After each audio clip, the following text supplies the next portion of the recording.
Hey, it's Brie Bagwell with your OnlyFans Recap, and today Rich O Toole from Houston, Texas joins me on the podcast to talk about everything from sobriety to returning to touring to a new app he's developing to wanting to be a husband and a dad. If you're watching this on YouTube, half of my face is partially paralyzed. I think I said polarized on the podcast, which is not right at all.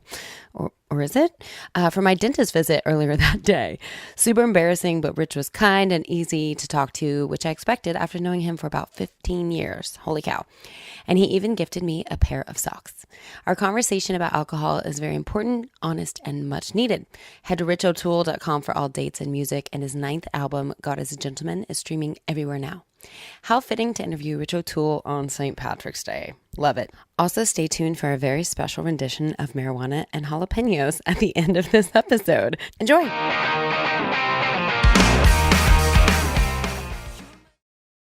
Hey y'all, it's Brie Bagwell. I want to invite you to join me August 12th through 16th in Red River, New Mexico for 8750 Music Festival. This boutique festival features 4 days and 4 nights of outstanding musical performances across 5 venues and includes a barbecue cook-off and a red and a green chili cook-off. 3-day passes are on sale now, and your ticket gets you into every show of the festival and includes 2 free meals. You can get tickets, sign up to compete in the cook-off, and learn more at 8750festival.com. That's 8750festival.com. And use coupon OnlyVans, that's OnlyVans, all caps, no space at checkout to get $10 off your 3-day pass. 8750 Festival, adjust your altitude. By the way, me and producer Kyle, we're both playing at the festival, so you can come see us there. You and I got to hang out more when I was living there. Yeah. And remember we played at Harry's with Josh Abbott that one time? So many Harry memories, yeah. Harry, I didn't even mean to say it. Can we title this episode? They were Harry memories, actually, yeah. That's so funny. Hey, everybody, this is Brie Bagwell, and this is my podcast, OnlyVans, where I talk to my friends in my van.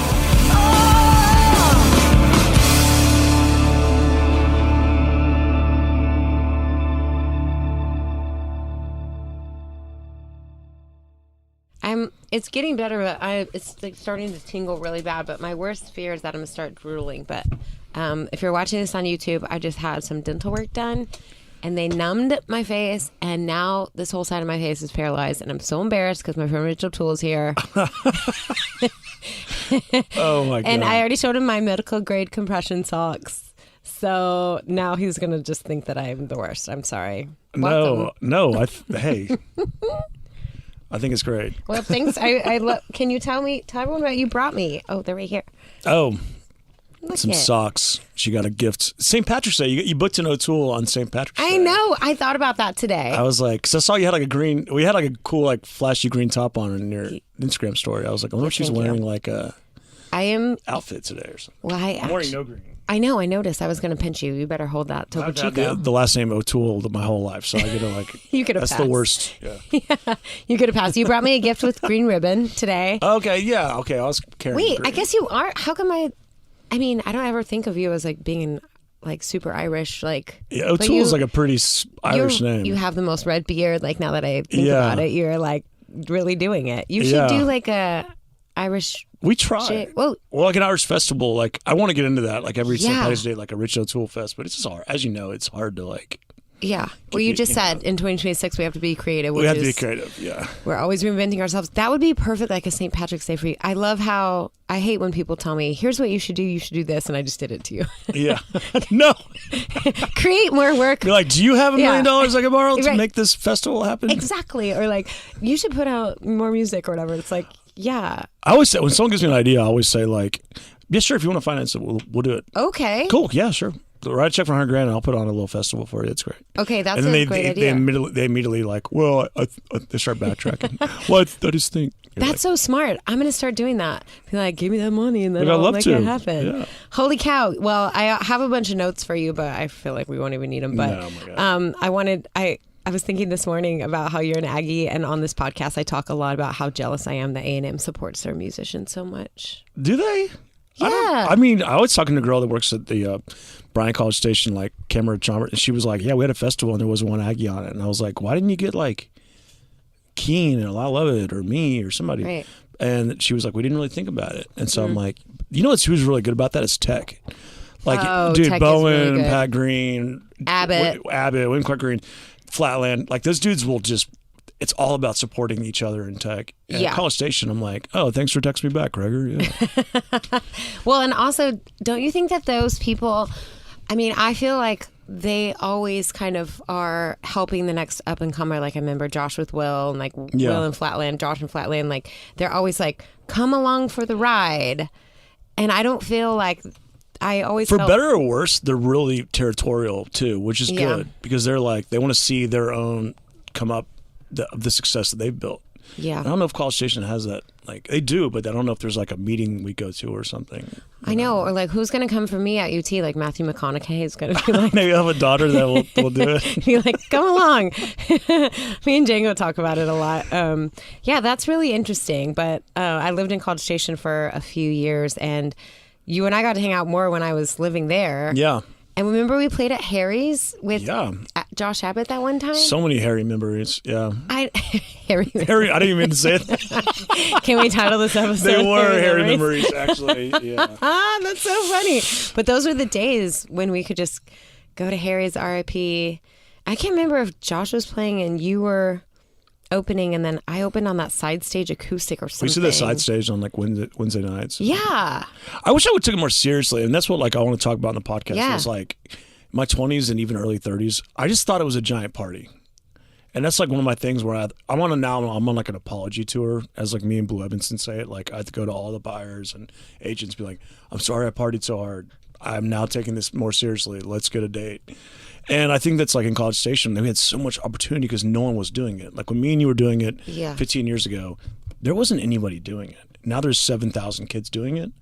And we were just like, let's get drunk and, play music. We weren't like really taking, or I wasn't at least, taking it as seriously as I should have. You can loop me in with that because we were having the greatest time. Right. And it was kind of like not really our fault because everybody was having the greatest time. Right. Don't you feel like that? All the time. You weren't ever saying to me, "Hey Bree, you need to be more serious." You were like, "Let's go take shots." And I was like, "Are you there, Of course. homie?" I mean, we did acoustic shows, like people just bring up Jaeger bombs like every third song, and you leave the set like just stumbling out of there.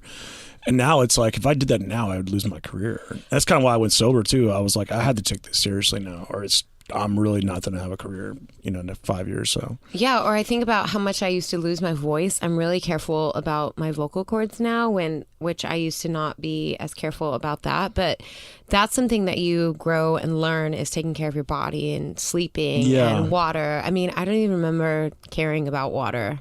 my And vocal now- warm up was like a shot of Jägermeister. Exactly. We it's didn't even like, do. wow. We would make fun of people who did vocal warm ups, which Yeah. is like, I'd be like, stop! You're annoying me in the green room. Stop why singing. do you make opera singer or whatever? Like, and that's not how it should be. It should be like, oh, they're taking care of their voice. Right. Yeah, that's really interesting. Yeah.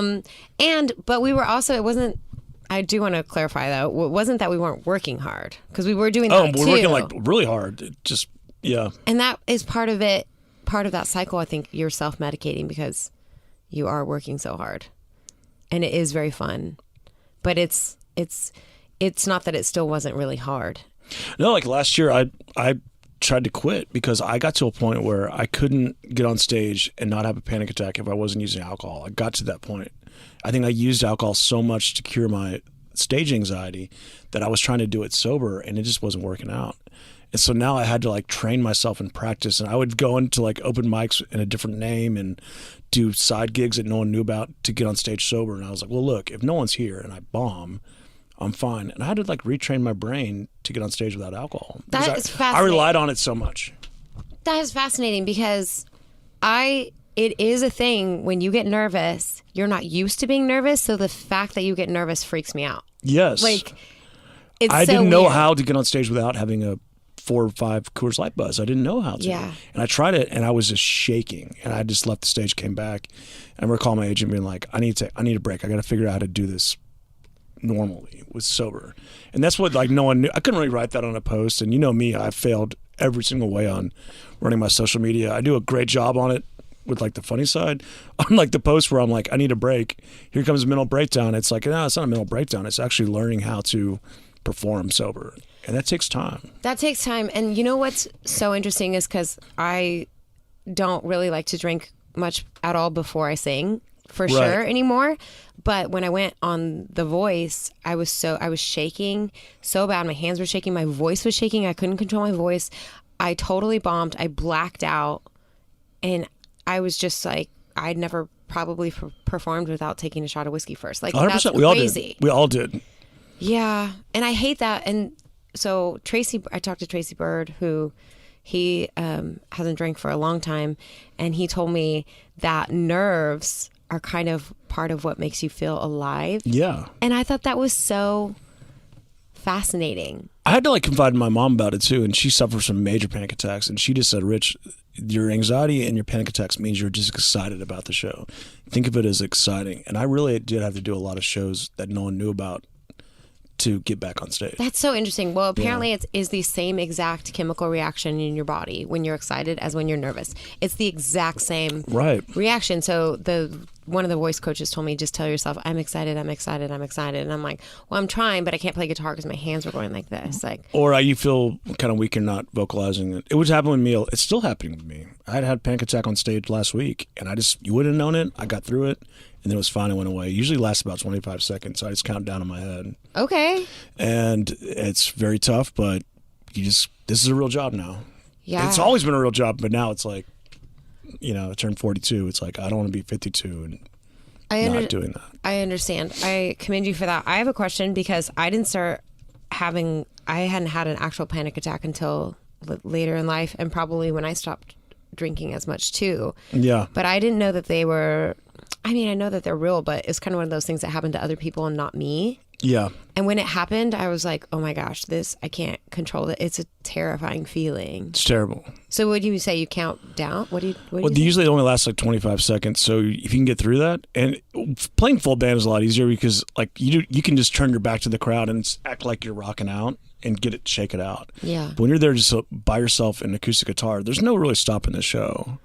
Yeah. And to me, when I was a kid, I had like agoraphobia. I was scared of elevators. I was scared of like tight places. I was scared of airplanes as a kid, and I had to work through that.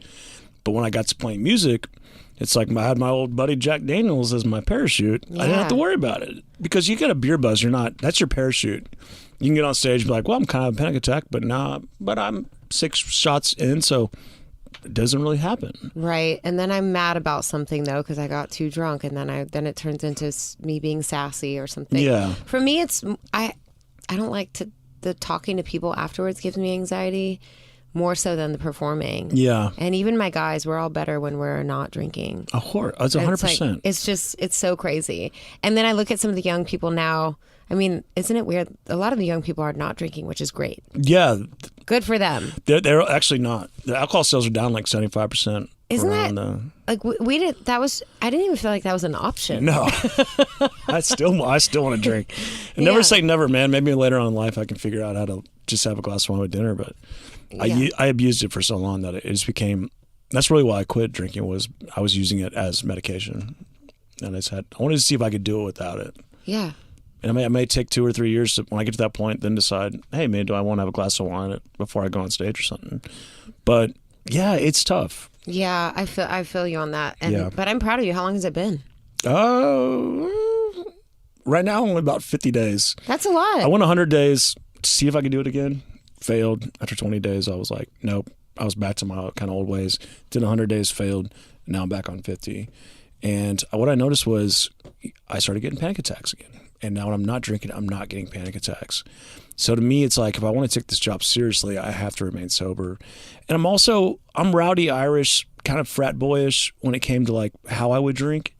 So like for me, I was in a fraternity in college. We drank a whole bottle of whiskey, go to the bar, and we would talk to, when I would talk to a girl, I'd be like, hey girl, what's up? Well, that's not going to fly in the music industry. So, I'm sure like, I always say like, Rich is a nice guy. O'Toole's an asshole. And so I'm sure that there's stories out there of like, yeah, I saw Rich O'Toole backstage and he was, pretty drunk and kind of obnoxious. Yes, he was, because I never really learned how to like professionally drink. I'd always play the show, get hammered backstage, and I'm sure I was just being a complete idiot, but I didn't know how to act any different because that's how I was in college. So you kind of relearn yourself too, and it really does hurt your brand. And if you're listening as a young songwriter, don't make the mistakes that Rich O Toole made. Take it very seriously. Write the best music. Try to perform sober. And the after party, make sure that you're still on. You're still doing business. You need to go and be respectful to people. You need to talk to them. You need not be slurring when you get paid out from the club owner. If you go in there hammered, drunk, they're going to A, take advantage of you and not pay you what you're really getting paid. And B, you're going to get a bad name. You're not going to get rebooked. And I had to go fight to get my career back numerous times because of that. Wow, that is. And So was that too deep? No, it was great.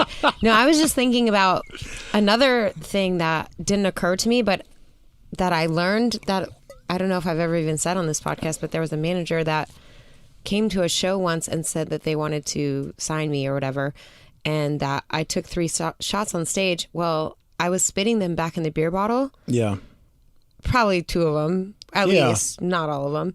But he was so turned off by the fact that I was doing that he was like, that's going to be a problem. So even though I wasn't actually drinking, it still was a bad look enough to where it cost me some sort of professional relationship. It's cost me some really big ones. Yeah. I mean, a lot of people don't know. I was managed by Neil Diamond and Michael Jackson's manager, Maury Management out of LA. And we had a Sony record deal lined up. We had William Morris lined up.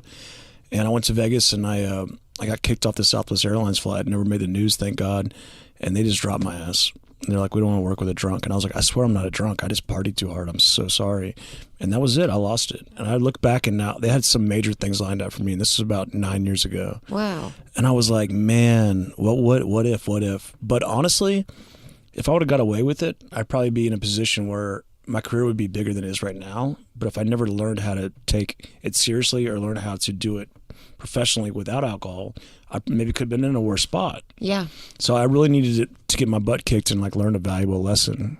Right. And so I don't regret it. Yeah, totally. And everything happens for a reason. And Right. I don't even know about being super famous in the current climate. Like, Oh, it's gross. I mean, back then when we were I mean, you're having- pretty famous.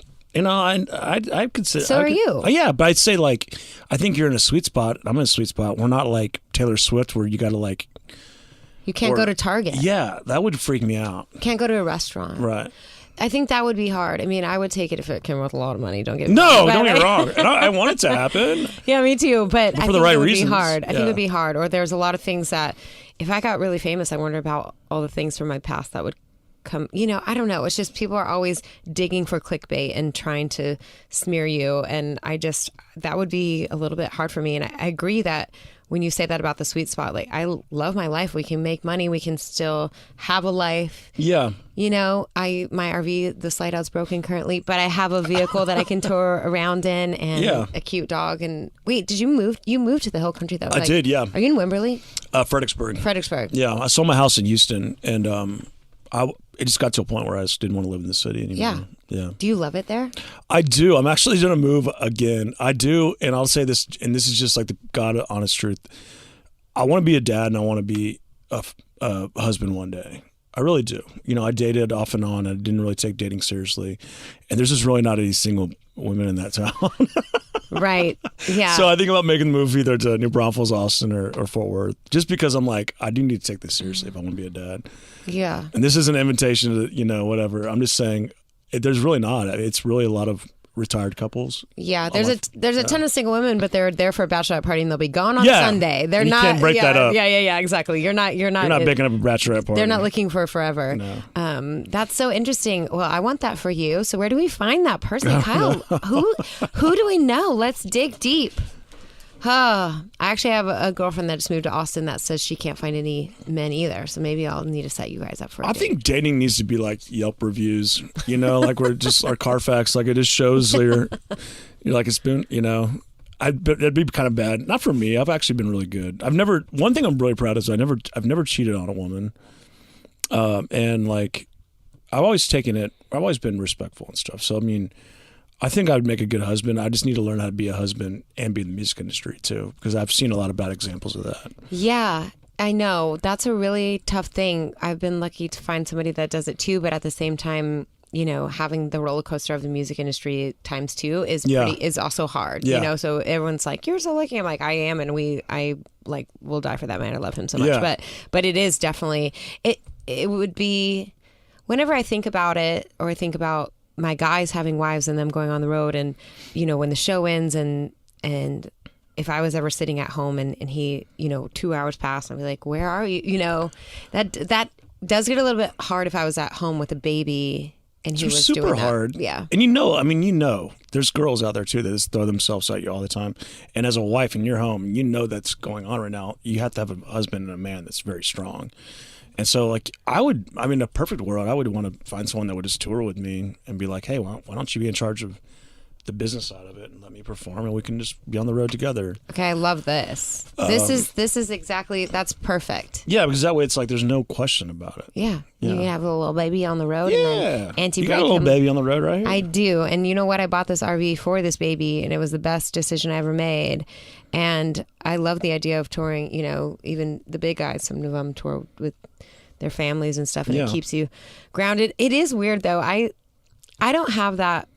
Guys don't throw themselves at me the way that's that girls. considered like creepy. Right. I mean, you can't do that to a female. It's just crazy to watch male performers and the things that girls will say. It blows my mind. And I heard one girl be like, a wedding ring it's just an invitation or something. Like the things that come out of their mouths. I'm like, are you guys serious? Like, what Alcohol's is happening? involved, and that's a lot of it. Oh, that's true. So they're drunk, and so in the morning they're probably like, oh my God. That's true. Right. But that's why I don't take it seriously, and that's why I just go right back to the hotel. I'm like, oh. And it's for men too. Like, we have to be careful. This day and age, after like the Me Too stuff, and you can't hook up with a drunk fan. Yeah. You can lose your career like that. Absolutely. And she can make up whatever she wants. I mean, she can leave the hotel and be like, yeah, he did this, and who they didn't believe? Rich O Toole or the girl that he took back to his hotel? Well, I'm already at fault for taking a girl back to my hotel.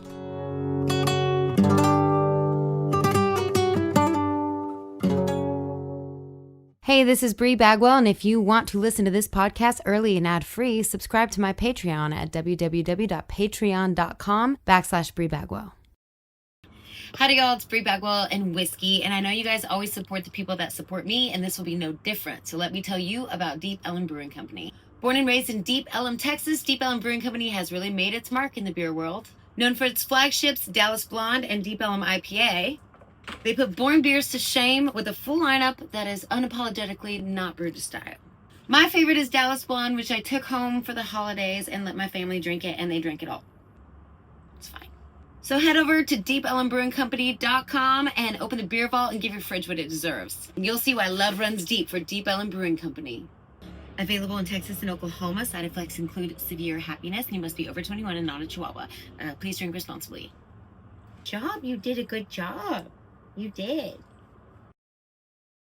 Are you ready to take your merchandise to the next level? Well, just ask me who I use, and that is CH Lone Star Promo. They specialize in screen printing and direct-to-garment, embroidery, laser engraving, anything promo related, they can do it. Step up your merch game now with CH Lone Star Promo and tell them Bree and Whiskey sent you. So I'm already at fault there, so of course they're going to bleed that. Yeah, you know what I want to do after a show is get takeout Chinese food and watch Forensic Files. Like, I don't even want to be put in that scenario anymore. It's so funny because just being on the road. I mean, 10 years ago, we used to just go to the bar owner's house and go to the goat. And after it was so fun. And now I'm like, I'm too tired for any sort of after party. And I'm proud of us for shifting in this career. I mean, even your last record to me seems like a shift in tone for sure. Yeah. And we should definitely talk about that before we run out. I mean, we're not out of time, but God is a Gentleman is the most recent project. Last November, I believe. Came out actually like 3 months ago, I think. Okay. Yeah. And so it came out October. Very so serious. Listen. No, came out in November. I don't even know. Came out in November, so December, January. So about 3.5 months. He's going to be a great husband. His month math is not as good. Leave my baby at a Target. Yeah. Yeah, exactly. Oh, I love it. But that whole record has definitely a more serious, like singer-songwritery tone to it than your previous stuff. It's a really sad record. It is sad. I went through a bad breakup, and I dated a girl for 3 years, and who I was just madly in love with, and we weren't good for each other, and we both made a lot of mistakes, and it was just I was really heartbroken. Yeah, and I wrote that out of pure heartbreak, and I was just in a bad spot. You can tell. Yeah, so when I listen to it now, I'm like, oh my God, was that guy hurting? You know? I love a record that is a snapshot in time. Kyle and I talk about this, like his project that he did, I was like, no, I love a record that documents what this person was doing at this moment in time. I think that that's special. It is special. I think that's what I like about Texas music versus like modern, whatever is out there, is because Texas really does keep it real. When we make full records, nowadays it's like drop the single, and it's like, well, you got to hear this whole record. It's a whole story. Yeah, it's a story start to finish. I love that, and I love that your mom is on the front. Yeah, I know.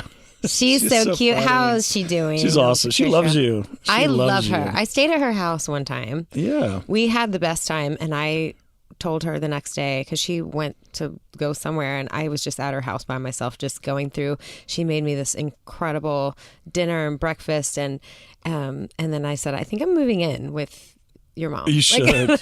So she's a wild, man. I mean, she's so cool. She's 73 years old now. And, she is? Yeah. Her and my mom were like almost the same age. Yeah, and so she still works. That's one thing too. People always like, the Rich O Toole rumor was like I was a trust fund kid. And I was like, my parents had 2 jobs growing up, and I was an only child, and I stayed home alone, and we were dead broke growing up. And that woman has really worked her way to having somewhat of a good life, but it didn't start that way. Yeah, she's an incredible entrepreneur. Yeah, she is. Yeah, I'm very proud of her. Yeah, me too. Yeah. She is very smart. I love that you talked about that, because that's not something that I want to be like, hey, here's this rumor I heard about you. But I get it all the time. And I'm like, my parents filed bankruptcy twice growing up. Like, we were lower middle class. But also, what does it matter if you have money? I wish I did have money. That's the thing. Finance our next record. That's why I haven't put out a single to radio in 3 years. I'm like, I don't have the money to do it. I mean, I live a lifestyle. It's so funny. I had this person one time said, if you look at Rich's Instagram, you would think that guy's like a billionaire or something. But I have friends that have private jets. I have friends that go to nice meals. I'm not paying for any of that. And that's the perks of like our job is a lot of times we get invited to do a lot of cool stuff. But it appears that like I'm paying for it, and it's like, no. It's like the hot girl on the old guy's yacht. It's like she's not paying for any of this. Yeah. But also, I do think it's okay. I mean, it's okay to have money. I wish I had a ton more of it. My parents helped me out with my records. Like, that's also okay. Yeah, it's totally okay. So I don't know why that sometimes seems to be. It is sometimes. I see people skipping steps sometimes that I'm like, oh, I didn't get to skip that step, and that might be like make me a tad jealous, but not. Like, when I look at these young people that I'm like, well, you didn't have to play the 3-hour gig that I had to play, because it taught me a lot, but not because, I don't think they should be successful or something. Not at all. And some people in the scene are born on, I call it born on third base. I wasn't born on third base. Right. Had to round them all the bases myself, but right. It give you character. I mean, look how much character like the Braun brothers have. Like, I have so much respect for Mickey and Gary and Willie and Cody and stuff, because they grew up doing every single step in the music industry from the age like 7 on. Yeah. And I love stuff like that. I think it's great. And you're right. You wouldn't get the experience by skipping steps, Yeah. But I wish I could have skipped a few more. Yeah, me too. I wish I could have skipped straight to this RV, the van life for so long. Oh my gosh. So wait, you're going to go, there was a minute there you were going to not tour. Now I checked my bank account and was like, yeah, you're going to go back on tour. That's how we make You're our running money. out of cash. Yeah. So like, you're done, dude. You get back out there. Yeah. I'm young. I still love it. Yeah. I think it was mixed with the alcohol mixed with the anxiety. That really just made me want to shut it down. It was a weak, scared moment, which we all have. And that's what really made me just say, like, I'll retire and just go do something else. But I was like, no, you're a decent songwriter. You put on a good show. Like, go out there, dude. Yeah, I remember we played a show. Gosh, what was that bar in New Braunfels with it's Conway's now, or it's called the Hideaway now, but I think it was called Conway's. Yeah, that's right. Do you remember it had the double? Yeah, it had like the stage was on top. We opened up for Shane Smith and the Saints there. Oh my gosh. Yeah. That's right. And the stage is like on a balcony. So like the front row is literally like 14 feet below the stage. I just remember thinking, so weird. Thank God I didn't wear a dress. Oh no! Thank God you totally. didn't wear Thank God I wasn't wearing a dress. People were looking up, and then they're clapping. It was so weird. crazy. It was so weird. But you had a great band. Your band was really good then. But those were Nashville cats. Yeah. I think. Yeah, Are you getting Nashville cats again? No, I have a band out of Houston. I just kind of have it's something we're doing like a one-off. We're opening for your boy in the Kerrville Folk Festival for Wilder Blue. Oh. We're doing Brewster Street. We're doing all like the regular ticketed shows, And after that, we'll kind of see like what the temperature of the water is. If we're selling 400 tickets in all these spots, then I need to really kind of bring someone in. We'll see.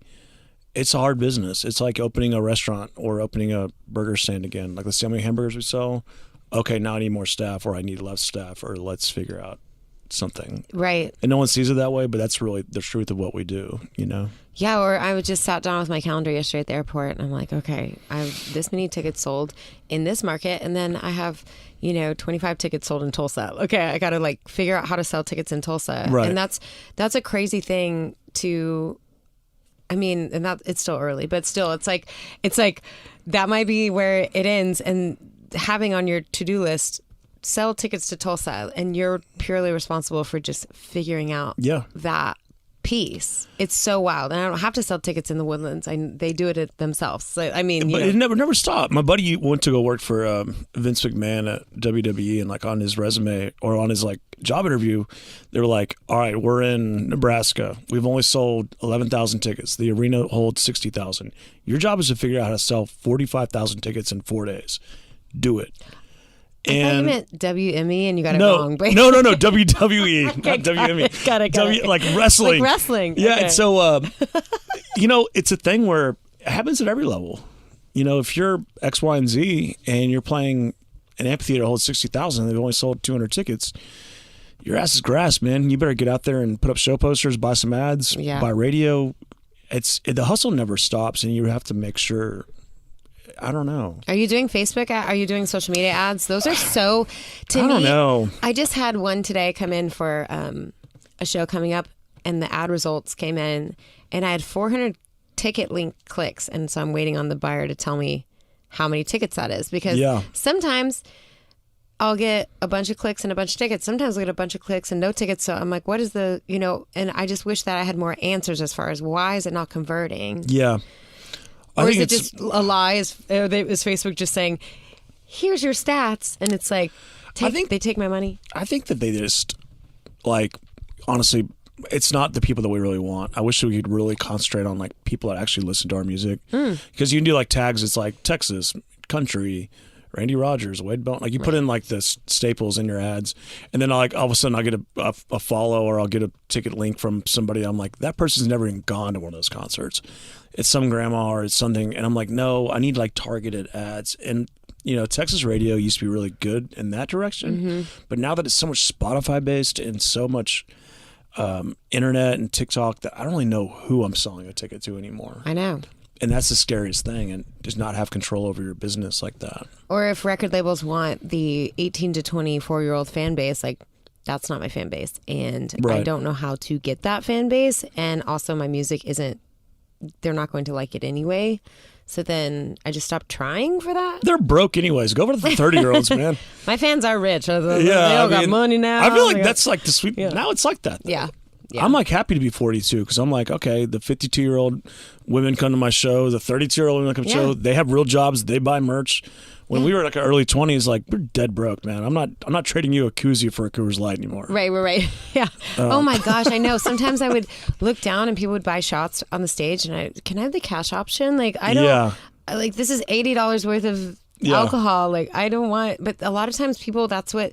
I don't know if that's changed, but that's what people cared about was the hang. They want to hang out with you and drink with you and party with you and take picture, and they still kind of do. So now it's like letting that whole thing go where, doing things that matter, shows that matter. And, I've been really trying to get Amarillo, Texas to love me, and they just don't love me. Why do I keep trying? I don't know. Because it's like, I went to Wisconsin. Like, there's a town in Wisconsin that I sold out that I loved, and it was small and beautiful. So why am I trying so hard to knock down doors that I'm not welcome at? Do you know what I mean? Just don't. For me, we have a giant... Just don't. Well, no, we have a really good following in Corpus. We're having a hard time selling tickets in San Antonio. So I just tell people, San Antonio, if you want to see Rich O Toole, you got to drive down to Corpus. And then so when the talent buyers in San Antonio say, well, Rich doesn't really draw here, cool, I don't need to come back. But when you call me back in 3 years and you're begging for a Rich O Toole date, it's me twice as much. So get on board now and let's work together and really build a product. Yeah. Or kiss my ass in 3 years and it's going to be real expensive. So, just say Amarillo, sorry. not sorry. Well, I'm actually going to play for the country club in Amarillo in a couple weeks, and I'm terribly sorry. I love you, Amarillo. And Craig Vaughn, of course, has always been a supporter. I'm playing the Lumberyard in April 18th. Yeah. Casey Berry's booking now. And so Casey is? Yeah. I love that man. Okay. They need a Brie Bagwell They date do. up there. And I didn't mean it. I think I was using Amarillo generally. Yeah, can we edit this call? I feel like Beep. too much. No, last time I went there, I did see Casey, and he always booked me at Hoots, and he's a great dude. And radio's great there, and this country club is really going to thank you for hiring me. I'm just saying, sometimes it's I'm going to out of state, which do you have plans to do more of that too? Because they really like us out there. Well, I always tell people the risk and the reward. We're making money in Texas. Well, our band still is on the same salary. It's on the same deal. So for me to go to Wisconsin or Nebraska, it's triple the amount of overhead, the fuel, all that. So like people are like, why aren't you touring Atlanta, Georgia? Well, it cost me 3 times as much money as Houston. So I don't feel like. In Texas too, you don't have to leave the state to make a living. There's 90 different markets. So I don't know. It's a really tough thing. I've been going acoustic, just me and my tour manager and my dog. But same thing. People, why don't you bring your band? It's like, well, their check clears whether mine does or not. Right. It's a little different. What happened to Texmoji? So on opening week, because Casey Musgraves gave us like the retweet, we sold 85,000 downloads. I guess I should tell people what it is, or you should. Yeah, it's like Texas' first emoji app that I developed with my buddies, and we crushed it. I loved it. It was in like Time tacos, Magazine. It was great. Yeah, hot sauce. Like it was emojis, but they were all Texas based, and it was hilarious. Yeah, and perfect. Now it's still there. It's a sticker app. China's made like 38 versions of it, so it's even hard to find in the App Store. But we had 85,000 downloads in 1 week. So our check was like $72,000 in 1 week. We thought we were gonna be like Elon Musk. We're like, oh my God, the money will never stop. Yeah. Second week when we sold 500.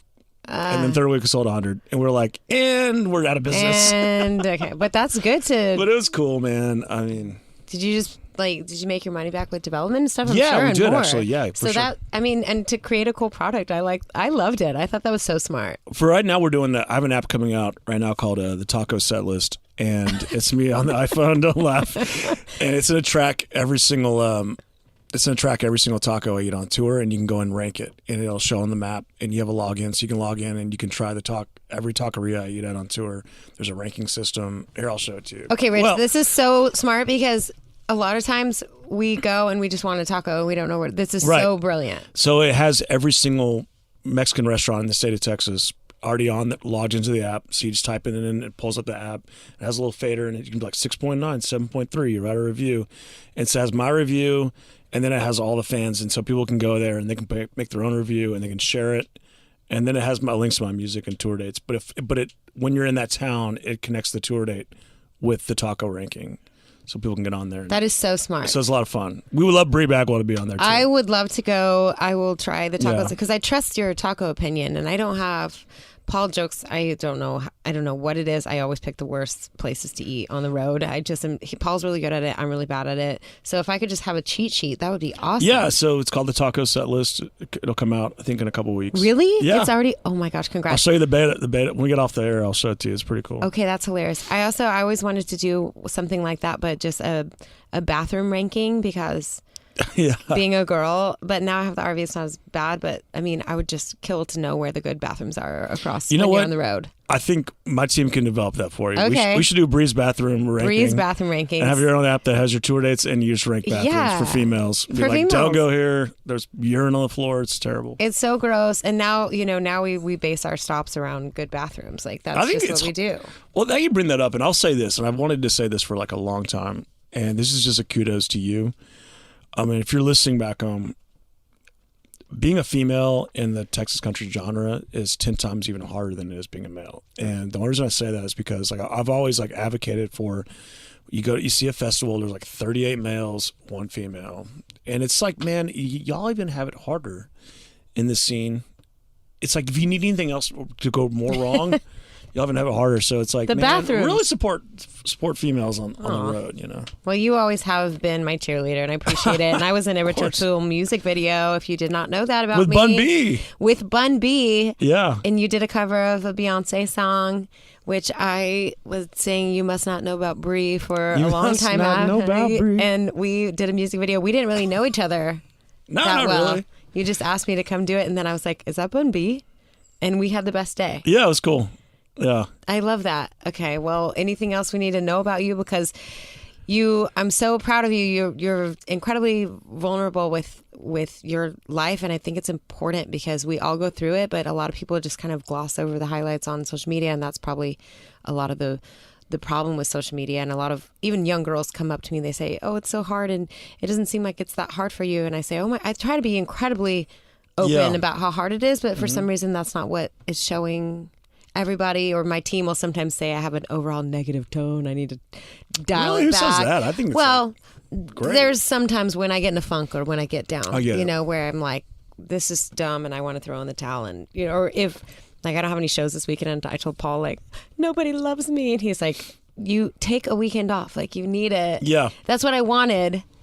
And then I get sad about it, which is stupid. So I applaud you for being open about it and being willing to talk about all the things music biz. I just think for the young Rich O Tooles that are coming up to learn, I just want them to learn from my mistakes, because there wasn't anyone to talk to me to say, get off Twitter when you're drunk. Don't say this. Don't do this. We didn't know it was the Wild West, so we had no examples of that.